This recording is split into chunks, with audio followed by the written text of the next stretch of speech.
One of, if not the most frustrating parts of owning and running a business is the constant battle of getting employees to comply, follow important processes, and get on board with company goals and initiatives. Why is it so hard to get buy-in? Based on my experience, what feels like reluctance for our employees really comes down to only 6 things. This is part 2 of a 4-part series where we'll cover all 6 reasons, and more importantly, what to do about each one.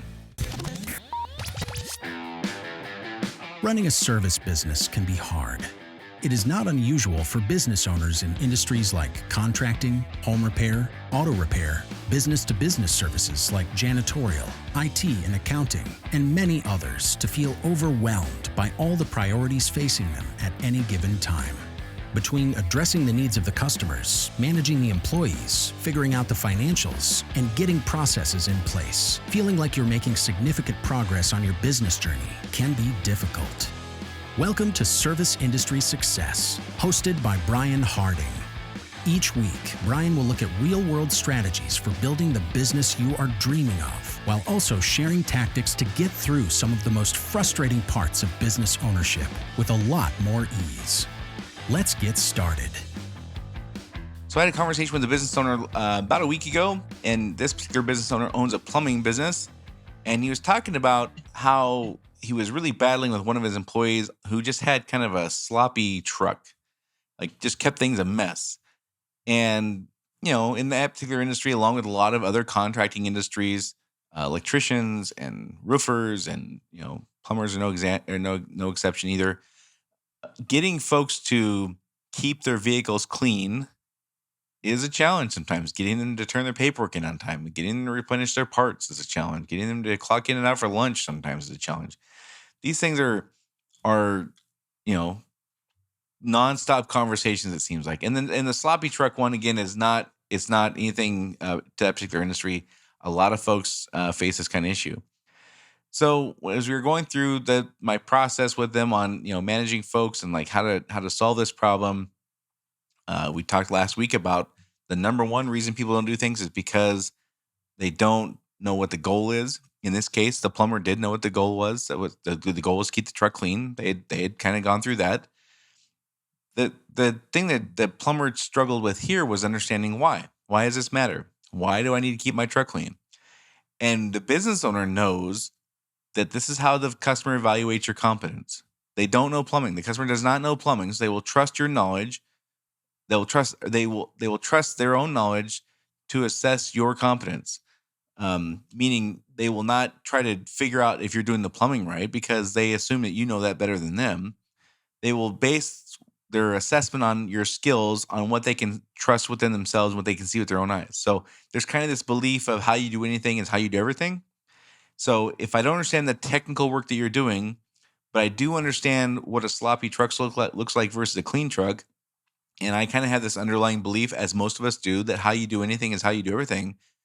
If your truck looks like that, that's kind of how I assess that you're going to be performing the work in my house. So that was the compelling why that the plumber did not understand. When I asked the business owner, do you think that they understand this? Their answer was no, probably not. So that's where we got to focus our attention. The why for the plumber to keep the truck clean was, I don't want to deal with my boss if I don't. I don't want to get my butt chewed out tomorrow if I roll in with a crummy truck, crummy looking truck. But that will quickly be pushed to the side when it's 5:00 and I want to go home. I'll deal with that tomorrow if I'm the plumber. I'm not going to worry about it tonight. I'm not going to worry about cleaning my truck tonight. Maybe the boss will be late tomorrow and I won't have to worry about it. That's the kind of thing that happens when they don't understand the compelling why.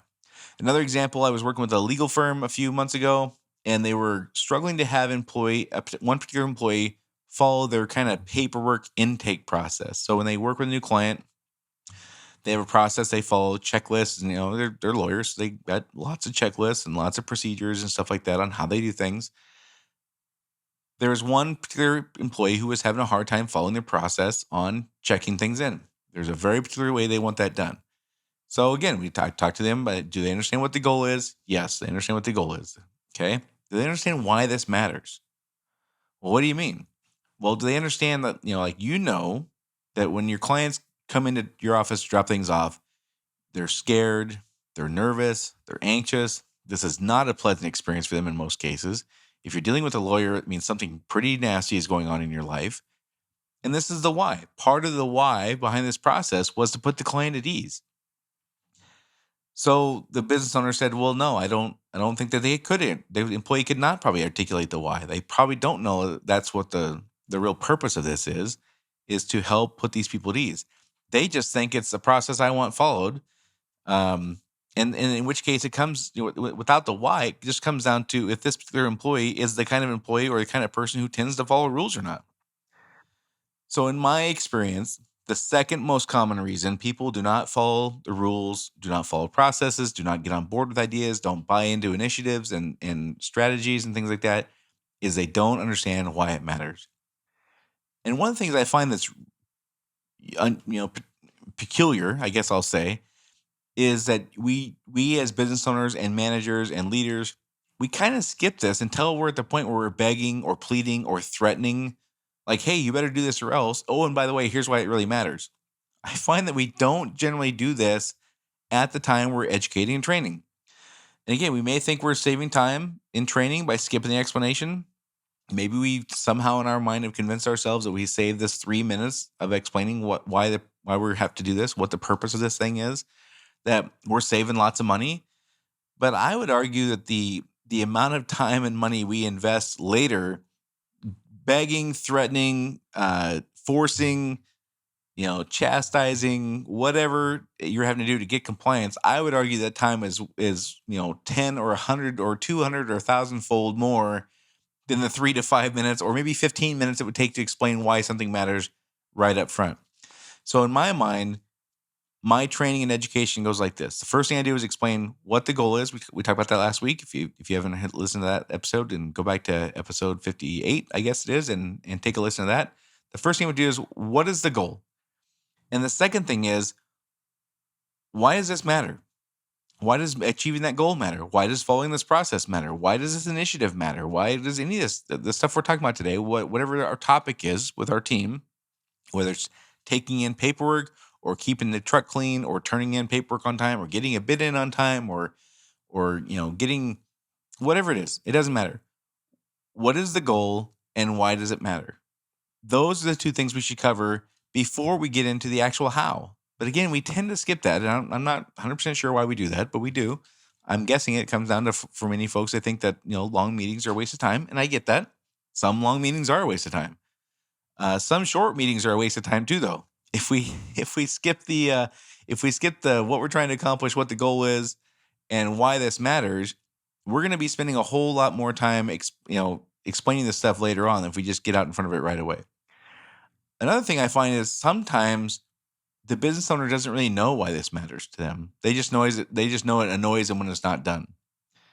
And again, we can't, in my mind, have any reasonable hope that people are going to change their behavior and really get on board with something if they don't know why it matters.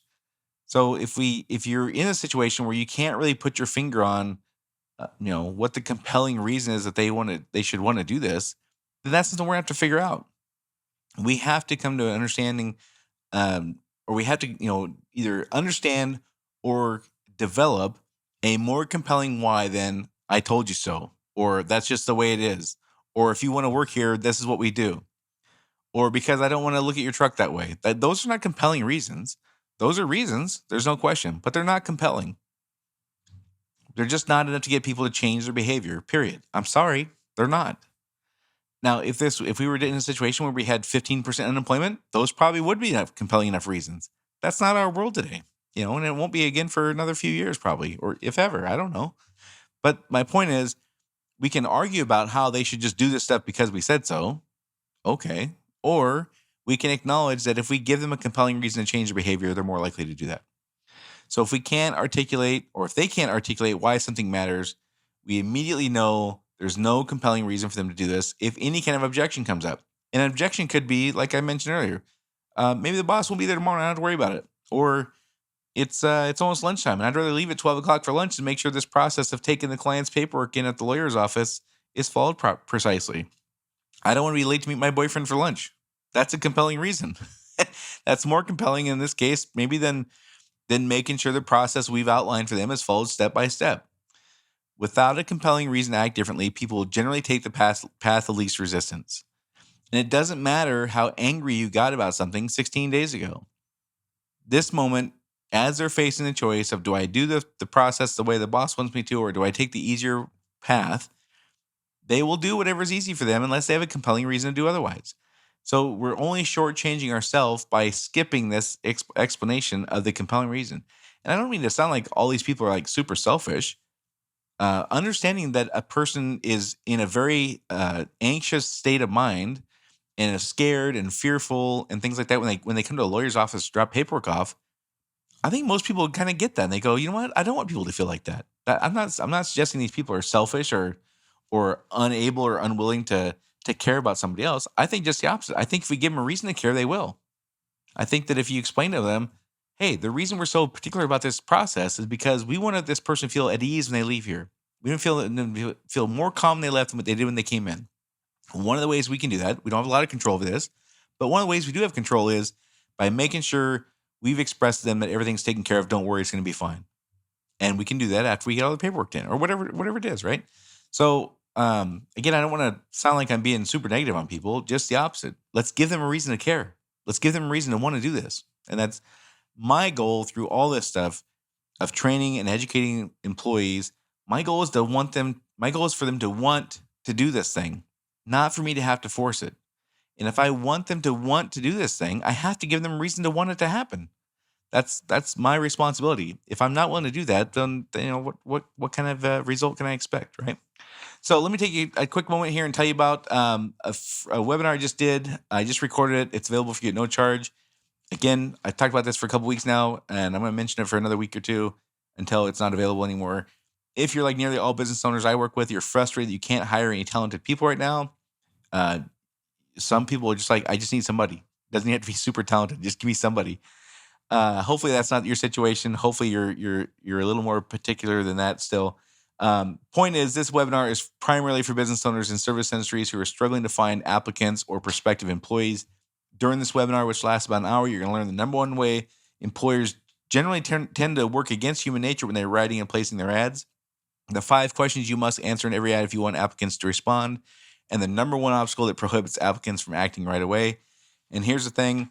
I know many people are reluctant to go to these free webinars because you're worried about the sales pitch at the end. There was one, but the enrollment period has passed, so you don't have to worry about it anymore. There's no sales pitch for you to dodge anymore.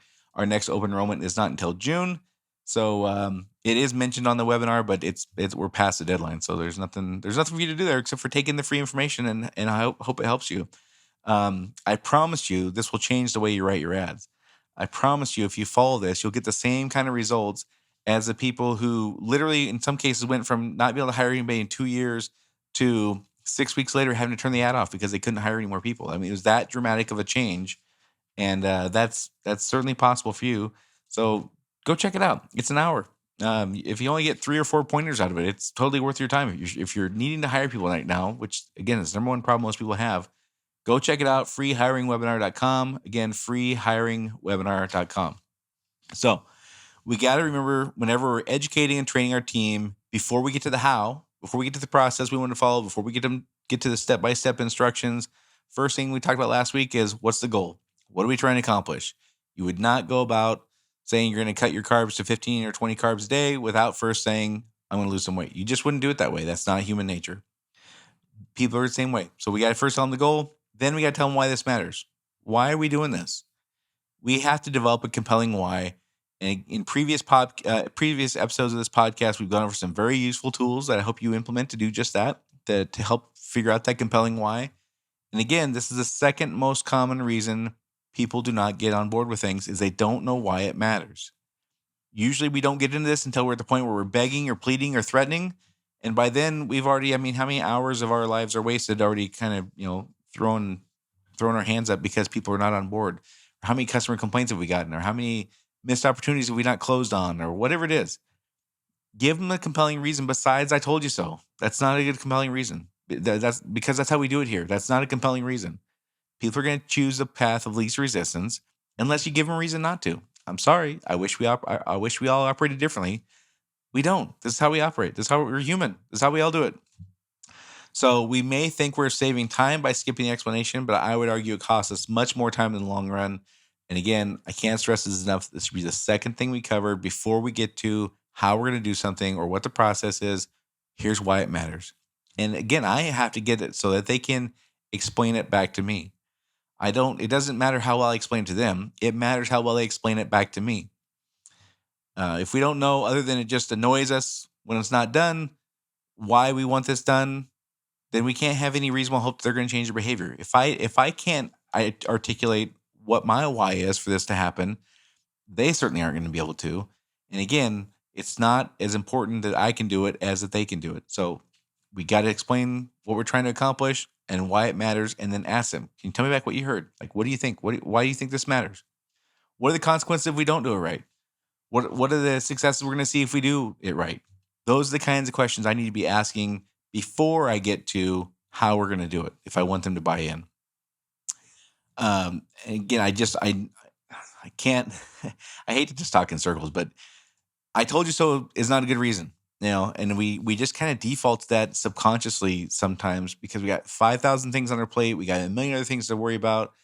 We don't want to take the time right this second to go through the why. Some people just have a problem having to explain themselves like that.